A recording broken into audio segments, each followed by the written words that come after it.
Charlotte, What? I think you are the sexiest woman I ever met. Harry! Don't be ridiculous. I'm wearing my glasses. It makes me crazy when you say my name. Well, then I'm definitely gonna stop saying it. Hey everyone, welcome back to my channel. I'm so glad you could join me today.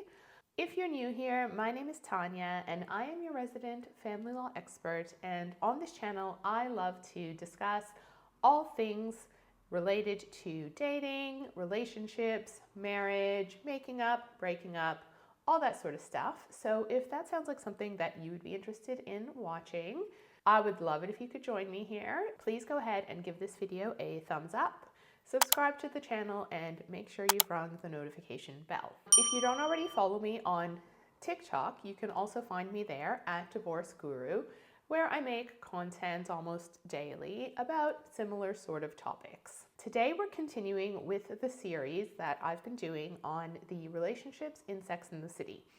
And today's relationship that we will be looking at is Charlotte and Harry. Now, this is part 3 in my series. I will link parts 1 and 2 down below if you want to go ahead and watch those if you haven't already. Charlotte and Harry. Now, this is a fun one for me because I've always liked Charlotte the best. I've always been a fan of Charlotte as a character. She would be the one that I would relate to the most. So right off the bat, I'm a little bit biased. I won't lie. However, that doesn't mean that I think Charlotte is perfect or that I can't see her flaws. So Charlotte as a character is very traditional, very conservative. She values those sort of traditional gender roles when dating, and she is one who always dates by the rules. She seems to have very, very strict ideas about what men should do and what women should do.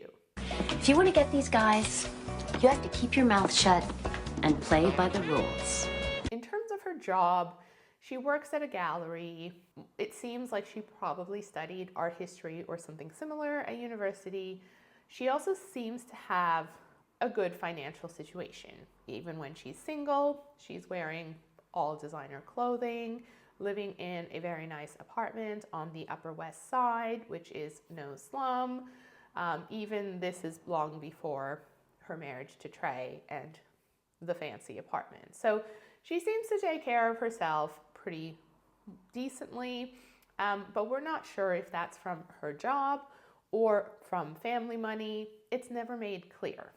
Charlotte, however, does give off that old money vibe, like she came from money, but I don't know if she really did.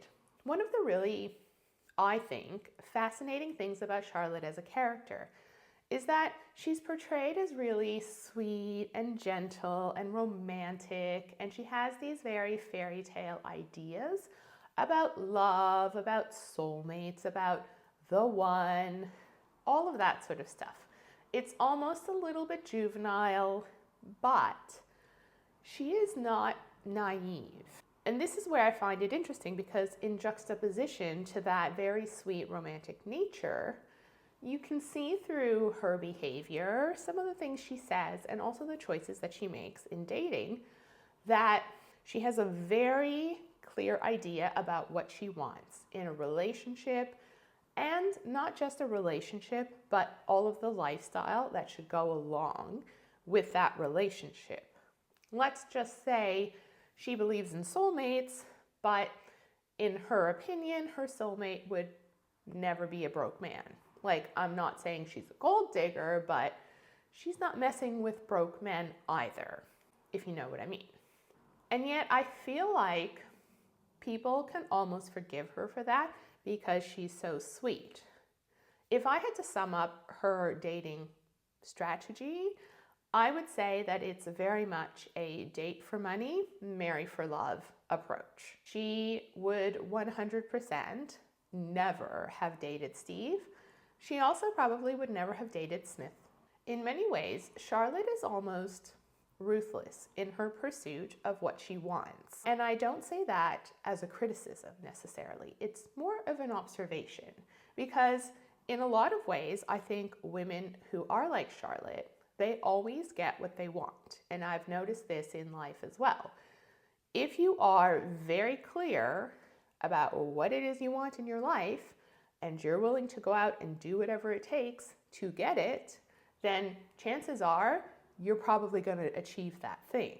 And for Charlotte, that thing was having the perfect marriage, the perfect family life, whatever that looked like for her. But certainly a big part of what that looked like for her was the finances. It was the status, it was the money, it was, the townhouse or nice house or nice place in the city. It was a place in the Hamptons. It was all of that. It was the typical upper class New York City lifestyle. That is what she wanted. And in my opinion, it was like she would not settle for less under any circumstances. Now, through the series, it's also interesting to note that Charlotte never has any very serious boyfriends or any very serious sort of love affairs until she marries Trey, which I would argue wasn't even such a big love affair. So for a woman who believes in love and soulmates and fairy tales, it was like her actions didn't necessarily align with that. She says she believes in soulmates and love and fairy tales, and yet she always makes decisions not based purely on feelings. She was not someone who was purely led by her heart. She was somebody who very much led with her head when it came to men, which is interesting to note, I think, because it is often the case that the idea of love and romance in fairy tales can lead women into dangerous situations when it comes to relationships, because they tend to ignore a lot of red flags and just lead with their feelings. But Charlotte was not that way. As much as she said that she was way more ruthless and critical and calculating in her approach to men. To her credit, and I will say this, she dated multiple men in the series, and we see that she was very quick to drop them as soon as they didn't meet her expectations. And in a lot of cases, they were for actually good reasons. The guy who was a serial cheater, the guy who had anger issues, these were actually very good reasons to end things quickly. And I think that that very much worked in her favor. But there were also times where I think she was very quick to drop a guy for very superficial reasons, like they had different tastes in China when they were looking at plates or something like that. It was, and I can't remember the styles, but it was like he was this style, she was a different style. It would never work between them. Now, obviously, it's a show that's done for a little bit of comedic effect, but I think it just explains who Charlotte is nicely, that she is not somebody who will ever settle for anything less than perfection. We also see that that is something that leads her into a little bit of trouble with Trey, because Trey is the man who is perfect on paper. And I think this is part of her character arc, that she had to marry the guy who was perfect on paper, only to realize that perfect on paper doesn't necessarily mean a good fit.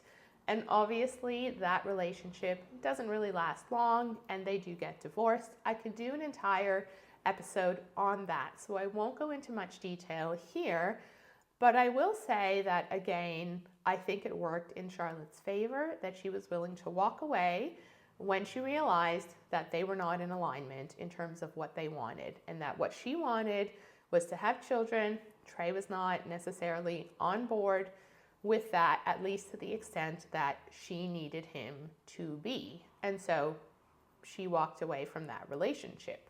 Now, Harry comes in as she's going through her divorce with Trey, because of course he is her divorce lawyer. Monday morning, Harry Goldenblatt did his best to make sure Bunny didn't hop all over Charlotte. Mrs. McDougal is willing to offer her son's collection of mint-condition silver buffalo coins. Can we get off the coin collection? She's not going to settle for a coin collection. How should I put this? I'm gonna put any issues of professionalism aside in terms of dating your clients. I'm not going to comment on that. But I will say that he did wait until her divorce was finalized to actually make a move on her. Harry is obviously an attorney and he works in family law.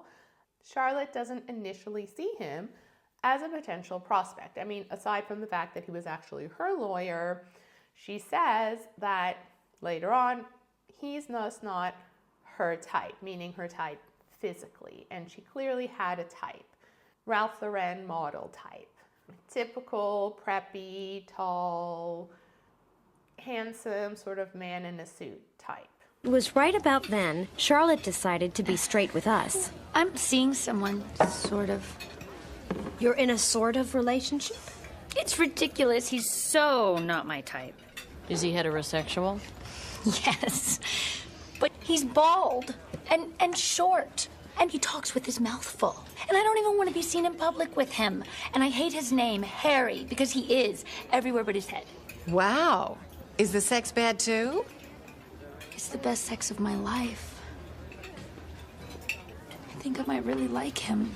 Aside from that, in all other ways, I think he does actually tick all of her boxes. And what I love about Harry is that he really pushes Charlotte a little bit out of her comfort zone. Because up until that point, Charlotte could be very uptight, very sort of, follow the rules, a little bit perfectionist, the type of a girl. And Harry is just like this bull in a china shop. And he just kind of really brings her down to earth a little bit and makes her reconnect with, I think, what is really important in a relationship. And that is the connection that two people need to have. In a sense, he also challenges Charlotte's preconceived ideas about what her man should look like, because they clearly have chemistry. She says that it's the best sex she's ever had with him.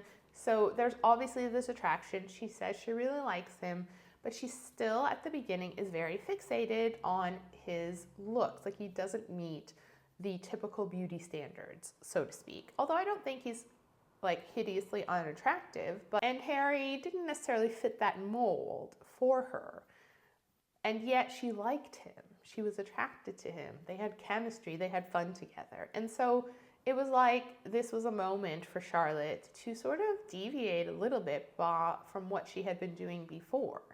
Now, I will hasten to point out that Harry was not broke. He had a house in the Hamptons, he was an attorney, and of course, it's not expressly said, but he clearly made a lot of money. I mean, I think we can all assume that. I just never thought of you as a Hamptons type. I am the Hamptons, baby. I own a house in Bridge. Would Charlotte have gotten involved with him if he'd been poor? I'm going to guess no. No, she would not have. And I don't think that's a leap, let's say. And yet, despite this, despite the fact that clearly the money played a role, it was still very much a case that Charlotte genuinely had feelings for Harry, because we'd seen that Charlotte was not somebody who was going to marry for money no matter what. It was like for her, there was no money or love. It had to be money and love. Like no sort of one or the other. It had to be both, all or nothing. Now, one of the hitches that we see in their relationship early on is that Harry is Jewish and Charlotte is not. And Harry tells her that he can't get serious with her, he can't marry her because she's not Jewish. And this is actually really disappointing to Charlotte because at this point, she's really starting to fall for him. I think I may be falling in love with you. I've been falling for you since the moment we met. But I never thought... What? Come on, you could have any blue-blooded guy here. You're wonderful. And Jewish. So? So, where can this go? I don't know. Let's find out. Charlotte, I have to marry a Jew. The long and short of it is that Charlotte decides that she's going to convert to Judaism. What I find interesting about this is that once again we see the same theme of a woman making sort of major life concessions or major life changes for the relationship that she is in. We saw this with Miranda and Steve, with, the baby and moving to Brooklyn, just all those little things that I explained. We also saw it with Samantha and Smith, and in that case, it was what led to Samantha ending the relationship because she didn't want to have to continue to make those sorts of changes and sacrifices to herself and in her life. But what's different here is that for Charlotte, this change is actually very much in keeping with who she is as a character and also what it is that she ultimately wants in terms of like her life. Whereas in the other two cases, the changes were a departure in what that person may have wanted as their ideal life. So for Charlotte, as I said, who was somebody who was so ruthlessly clear about what she wanted and would do anything to get it, converting to Judaism was almost like 100% in keeping with that character because it was just one of the things that she was gonna have to do to get what she wants, which is ultimately that perfect family life that she has imagined for herself. The other thing about it is that her and Harry probably have a very similar level of religiosity. So Harry is not hyper-religious. We see that he doesn't keep kosher.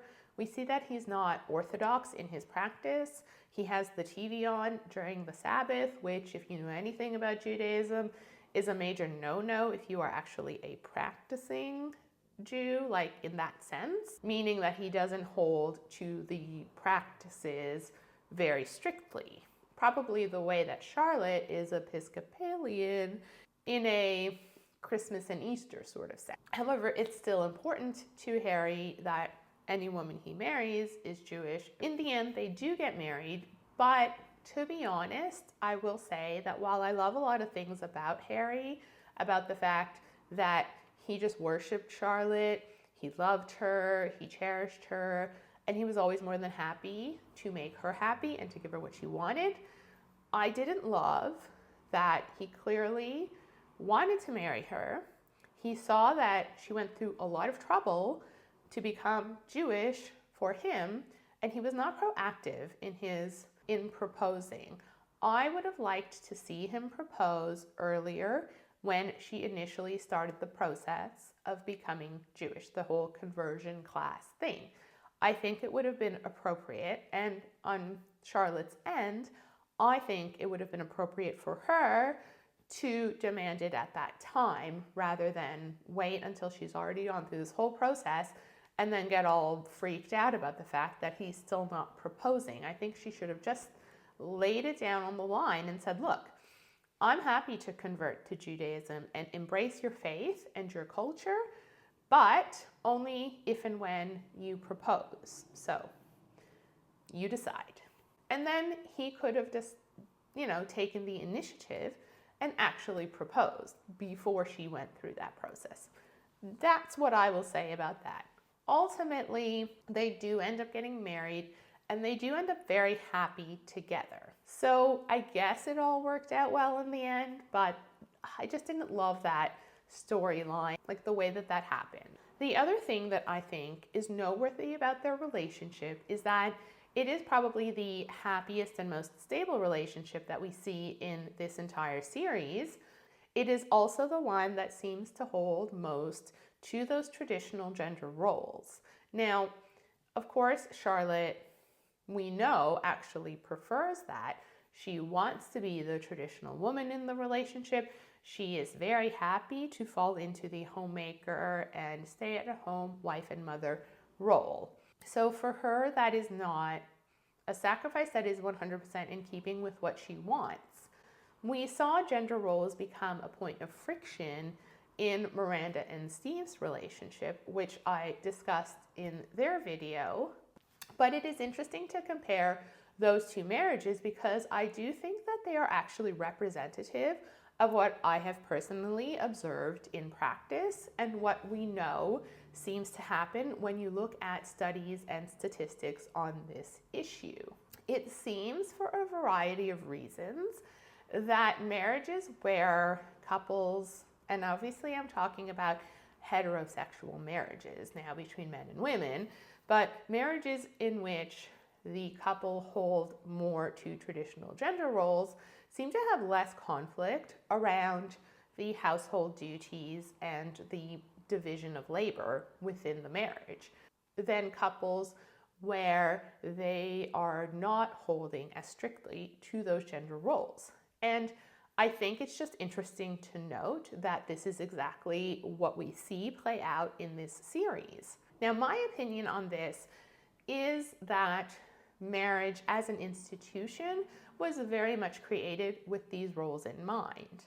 And it is still very much the cultural and social norm that the man is the breadwinner and the woman is the homemaker and parent. And so we see that even in relationships where women work outside of the home, they have paying jobs, and even in relationships where the woman is the main breadwinner, the division of labor does not reflect that. It rarely is the case that men will pick up the homemaker role, that when the woman earns more than him, that he will do more around the house, the way it is the other way around.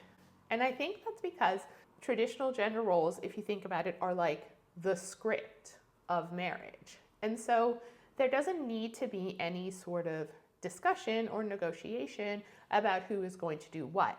It's like that has already been written for us. So if you want to follow that path, it's like the path of least resistance because everybody knows what everybody else does. So there's no need to discuss it. Now, I'm not saying that that is the best way for people to get on. I'm just pointing out that it's the easier way. When you have the other option, now it's like you have to throw out the rule book and you have to rewrite the script.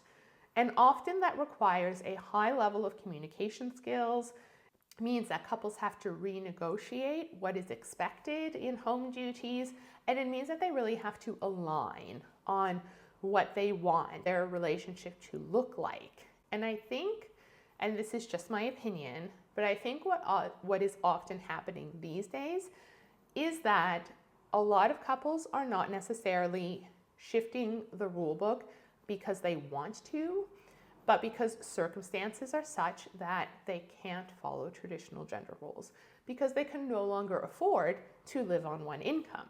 And so you have this sort of tension between what one or both of them would prefer in terms of how they are going to divide up the labor, let's say, and what is actually their reality, which is that both of them need to work full time, and so now they really need to renegotiate what is expected. And that often creates a lot of tension in couples. And so you can see with Charlotte and Harry that they don't have this tension. It's all very stress-free and it's all very happy. Why? Because Harry clearly earns enough money to support the family. He earns way more than enough. And I mean, Charlotte had money as well, as I said before, and she also got a financial settlement from Trey and she got the apartment. So again, financially, there's no stress there. Then on top of that, they're both clearly very happy with those gender roles. So Charlotte is very happy to stay home, to look after the family, to cater to everybody's needs. You can see that she is very much in her element there. And Harry seems very happy with that as well. And why wouldn't he be? He has a beautiful wife looking after him and basically making his life a lot easier so that he can just focus on his work, which I know as a family lawyer or a former family lawyer can be very stressful. If you have somebody at home just taking care of everything for you, that makes your life a lot easier. Charlotte was happy to make his life comfortable. That made her happy. And in turn, that made him happy, and he was more than happy to reciprocate all of that by making her happy. And that's what I love about their dynamic, that it was like they both seemed to center each other. So it wasn't like Charlotte was doing everything for Harry and Harry was just selfish and narcissistic about it and always centered himself and his own needs and didn't appreciate or reciprocate when it came to his wife, he was very much not that way. We didn't get that impression. We very much got the impression that he was always happy to make Charlotte happy and to center her and her needs and her happiness in his life as well. And so that made a very nice, balanced, happy relationship. And I think that would be a very good contrast to Carrie and Big, which I will talk about in my next video. But just briefly, you know, Big was selfish and narcissistic and very much centered himself and his needs at all costs, and would never center Carrie's needs, would never kind of go out of his way to make Carrie happy. It was always him and his needs, and if Carrie ever challenged that, like, she was out. So that's all I wanted to say about Charlotte and Harry and their relationship. And I think for me, the takeaway here is that it is beneficial to be very clear about what you want in a relationship. For example, do you want, if you're interested in marriage, what do you want that to look like? Do you want traditional gender roles?